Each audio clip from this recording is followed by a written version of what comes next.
Well, we're really thrilled to have you with us for this long-awaited and much anticipated screening of Don't Make Me Over. And congratulations first on all the success the film's had in festivals and its sale, and that's got to feel good because Our Lady Dionne deserves the world's full attention. So congratulations on finishing a beautiful film. Thank you so much. Lovely to hear. Thank you. I just want to say, for the record, right up front, that Geraldine, you were the first one to believe in this project, and not just believe in it, but put your money where your mouth was. You and Regina, and that was, over 5 years ago. Or approximately 5 years ago. And on behalf of David and Dionne Warwick and myself, Dave Wooley, we really thank you, because you actually flew us out to Utah and we did the Q&A, and we kind of got the bugs, rolling and the ball rolling. And here we are, 5 years later. So thank you for the success as well. You share it with us. Absolutely. Well, we have an amazing community here in Utah, and Scott Anderson of Zion's Bank stepped up because he, like so many people around the world, loved Dionne, and her music meant a lot to him personally, and it meant a lot to our community to have you with us and share a little bit about Dionne's life and what you wanted to capture with the film. And I think you've done a beautiful job. So I know the audience will very much appreciate seeing what you were able to create together. Yeah. And we'd just love to hear you share a little bit about the film and the process, but also the launch and what you hope for it. So maybe give us an update on where things are with the movie.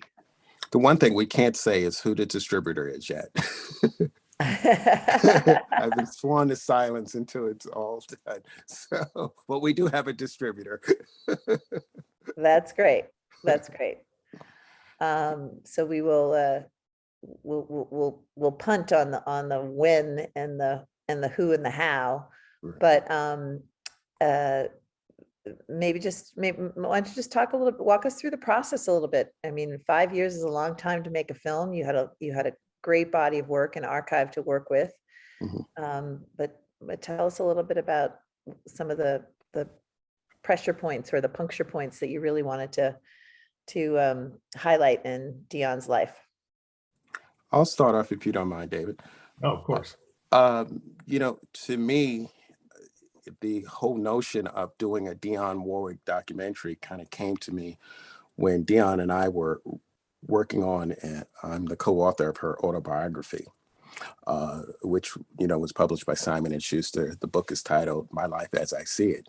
So while Dionne and I were writing the book, I just kept getting all of these great anecdotes. It's like, oh my God, like, really? What happened when you met Snoop? And she would tell me. And what happened when you first met, Barry Gordy? She would tell me. And what happened when you first met Marlene Dietrich? And I'm typing this stuff, real quick. And I'm seeing the book, but more importantly, I'm seeing a documentary, which I didn't tell her about it. And that was 10 years ago. But, we were able to memorialize all of those stories in her book, which became a bestseller and was published once again by Simon & Schuster. And once the book, was released, it was like, okay, now I got to figure out how to take this book and bring it to the big screen and make a documentary, because, you just can't take these stories with you. So when I first approached Dionne about the notion of doing a documentary, she was like, I don't think so, Dave. People, I don't think that's going to work. So that really gave me encouragement. It's like, now I know I got the right idea, because the way to make a Dionne Warwick project is when she doesn't like something, that's how you know you're on to something big. She did not like, do you know the way to San Jose? Burt and Hal came to her with that. She hated Heartbreaker, which turned out to be her biggest hit in the world. So the notion that she wasn't sure about this was like, yeah, okay, this is perfect. That's great. So, about 5 years ago, I did some research and I reached out to a young man named David who's on the phone and who's on a Zoom. So go ahead, Dave. You want to take it from there? Well, I mean, it's funny. The room I'm sitting in is the place from which I called Geraldine that day after you and I spoke. And I said, Geraldine, I left a message for you. And I said, I got asked to work on this Dionne Warwick documentary. And like an hour later, you called back, and you're a busy woman. So, you get that kind of response. That was my first experience of like what the name Dionne Warwick does in terms of getting people's attention and opening doors. And I had known her, like most people knew her as a fantastic singer and a multi-award winning pop star essentially. But what David revealed to me, what made me really excited about a film, is how much more there is to her life. That she's a true selfless humanitarian, and that's a sounds like hype, but it's really not. She's done so much for AIDS. She's done so much for global health initiatives, for misogyny in lyrics, all on her own dime, all just because it's, quote, the right thing to do. And I was like, wow, like that makes this more than just a celebrity documentary. That makes her like a role model and someone who deserves to be remembered. And so that was, for me, there were times when Dave and I were sitting in a freezing cold car, not able to get a cameraman ready for some shoot. There's some tough moments in every film. And that's the one that kept, that's what keeps you going. Yeah. So that's one of the things I hope people find surprising and inspiring about this film. Right. Well, there's something about music and memory, right? Was just thinking about her songs. I mean, I was just a little kid growing up, but they meant a lot to my father and my mother. And I remember being on and listening to her on the radio and her albums. And I just also remember just how iconically beautiful she was. She was just such a glamorous but understated and elegant woman that just had such poise and style, and so it was just fun to look at the footage of that archivally, to kind of watch her develop, her own signature sense of self-possession that was just so beautiful. So I think you were right, Dave, that a documentary, the visual archive of her life, was really important to preserve and set the record straight, pun intended, just get it all in one place. And then the lineage, the other artists that she's impacted, and her friendships and the work that they've done together. So I really love that you made it kind of a community, a film that really shows the shoulders that everybody stood on during the time, taking on some of the civil rights issues and the certainly the stigma of AIDS. So thank you for doing it. Well, the hardest part of making this film was figuring out what Dionne Warwick's story to tell. It's got to be at least 10 more documentaries left in this woman, when you really think about it, because Dionne is transformational leader. And by that, the people, a great leader doesn't create followers, they create other great leaders. And she certainly has impacted one woman who happens to be African-American, the world. So, how do you tell that story, on film? And that became the hardest part in terms of writing and who to select to be part of this. And I wanted to make a film, that was emblematic of the Dionne Warwick that I know, not what people perceive her to be, the glam, that kind of a thing, but the Dionne that is crazy, and the Dionne Warwick that is a genius, because that's essentially what she is. And I think one of the things that when she finally had a chance to watch it, because she had no creative input in the film whatsoever. In fact, she didn't even see it until it was completed. That she looked at me and she said, "You really have captured me." And she thanked us, and there's, before I go any further, there's over 100 people that have worked on this film. We had a great lead editor, Steve Perry, we got to give him a shout out. And of course, Dave's wife, Kate, assisted.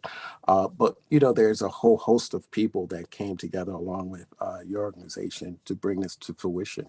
But I think we've captured a Dionne Warwick that the world does not know. So you guys are going to enjoy watching this, I believe. Oh, And that's so it was great. it was intimidating working with her, I'll tell you, because she sets the bar. When Geraldine, we were talking about her style and the sort of sense of almost regal self-possession that she carries.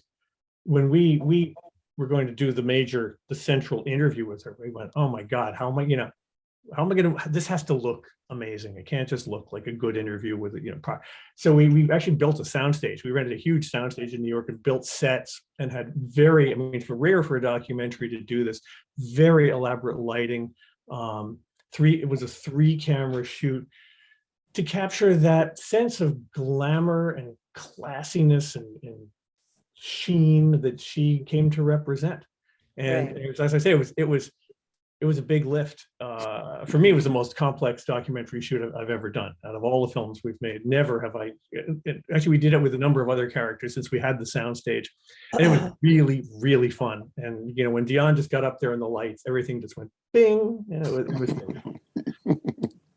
That's so great.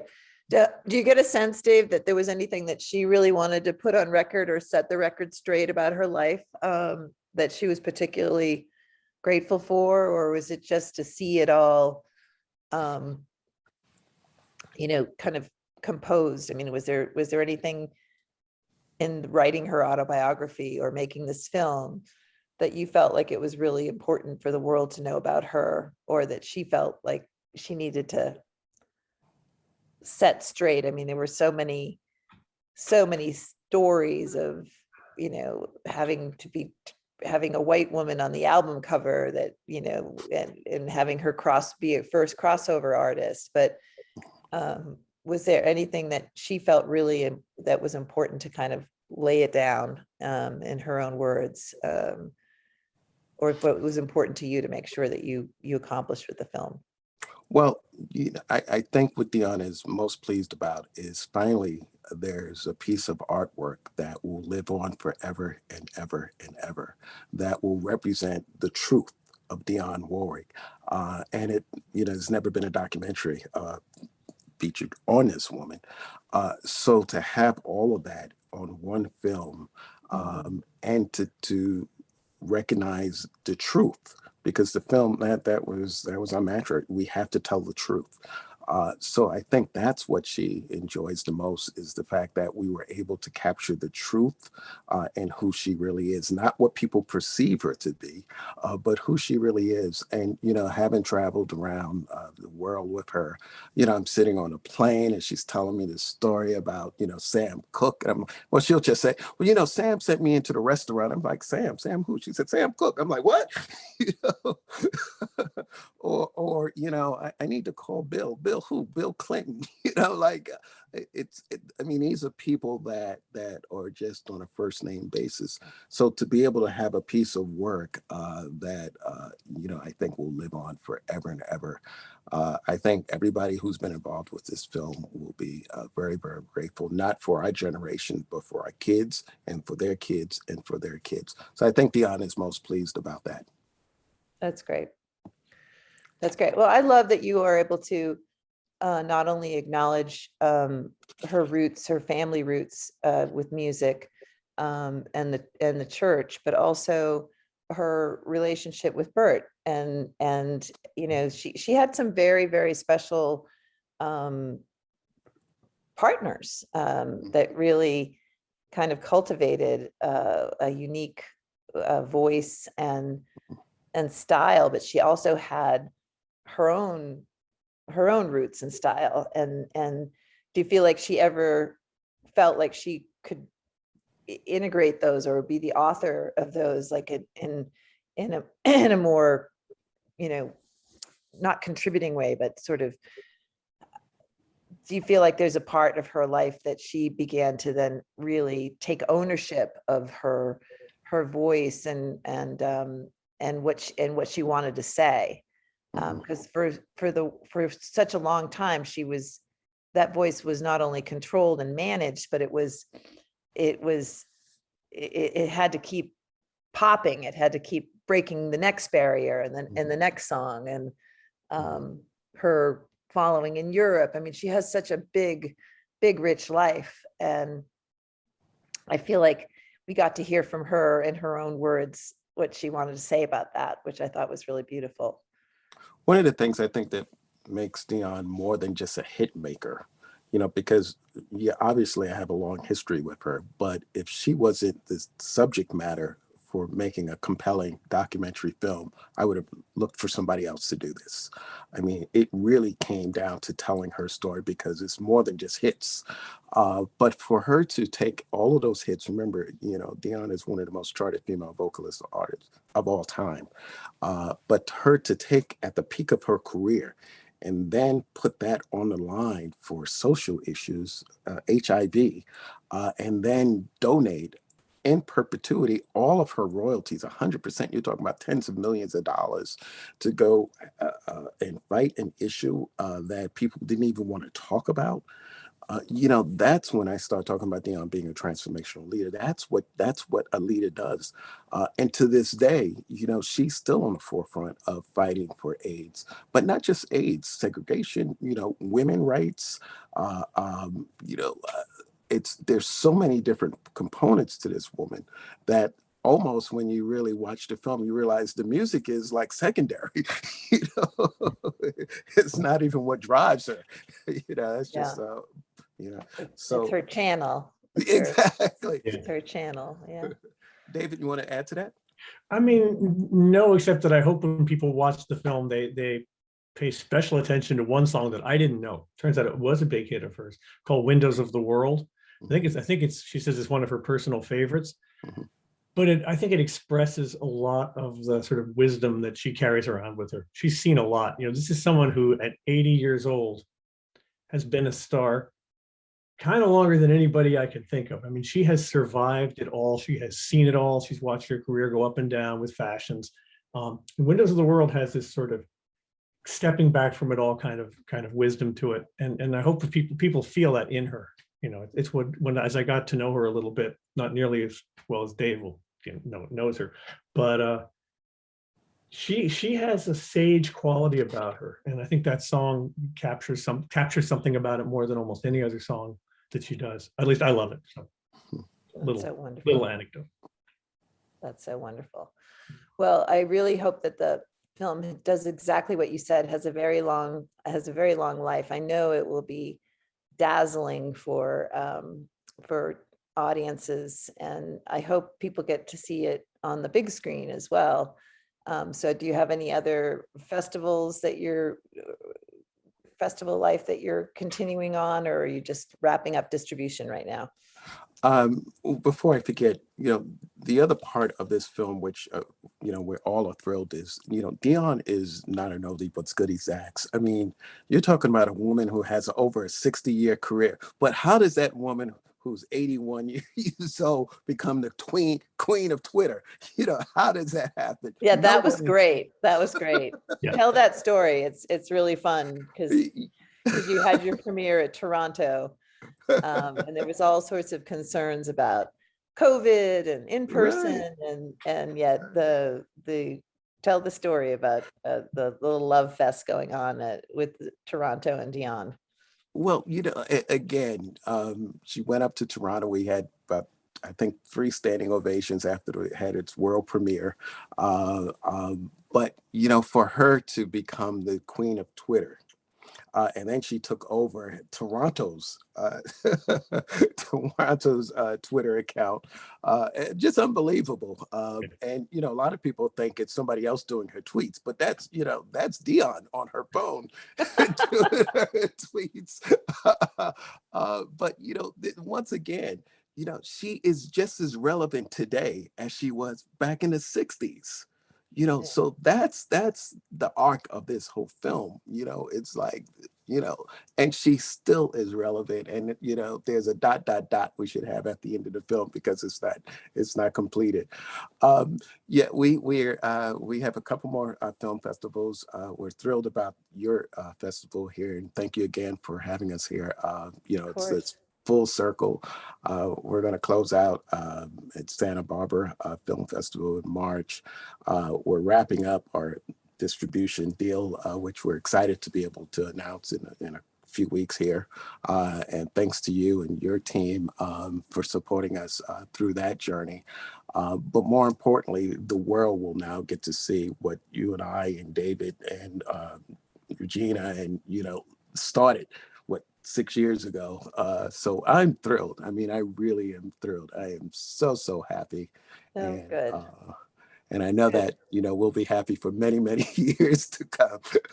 Yeah, well, it will have lots of reverberations. And I think it will be really special for her to hear from audiences from around the world and fans and new audiences and new discoveries. So, and most importantly, most of these docs get made after somebody has passed away. Exactly. Yeah. This is really unique for us to have made a film that the subject matter is alive. So she gets to smell her roses in her lifetime. Yeah, man. Deserve to. That's so great. Well, I wish I could anticipate all the questions that the audience is going to have, but I think they're mostly just kind of want to tell you stories about memories or what they learned in the song. So unless you have any other special things you'd like to tell the audience, I think we should just say, blessings upon all of you and all of us to be able to have this wonderful woman in our life and the film for everyone to see. So thank you. Thank you, Geraldine. You're awesome. We were very proud to have been your fiscal sponsor, and it just means a lot to have the film back after you came out and told your story as a work in progress. So thank you very much. And you've been home base, and I love it. I wish you were back here so we could go over to Walter's and have some more raviolis. Oh, man. You don't have to ask twice. I would, yeah. One of this but it's been such a strange film festival season. We were invited to be opening night of the Palm Springs International Film Festival, which is a really fun festival, as I don't need to tell you, and glitz and glam, and one by one the news started to look darker and darker, and then there's just no festival. And so it's fun. We've gotten so much love, but I wish we could do more of it in person. I'm sorry that's not. I know. Well, someday soon. Yeah, we'll get back to normal. But even through that, the Black Harvest Film Festival, Gene Cisco, we won Best Feature Film there, and Doc NYC, Dionne was able to come. They had that. Yeah, exactly. So it slowly is getting back to normal, but we need to keep everybody safe. Absolutely. Keep everybody. So thank you for being keeping your audience safe and sound. And I just want to say, just to set up the thing, Dionne would be joining us right now. However, for the audience, Dionne had death in her family last night, and she called in and left a special message, which I'm sure you guys will play for the audience as well. Yeah. Again, we thank you very much for supporting the film and us. And I wish it were a better time to talk, but at this moment, I'm getting ready to go down to my cousin's house right now. So I hope you'll forgive me for not being able to look in your face or talk to you any longer than I have. Please, thank you so very much. I appreciate it. Okay. Bye-bye, Dee. God bless. Thank you. Well, she was very gracious to do that, and our heart is with her. Yes. And thank you again. And we'll make sure we send you lots of feedback from the screening, and we wish you were here. We're so excited. Thank you. Yay! Thanks, Carolyn. Okay, lots of love. Thank you, everybody. Okay, bye-bye. Bye. Bye.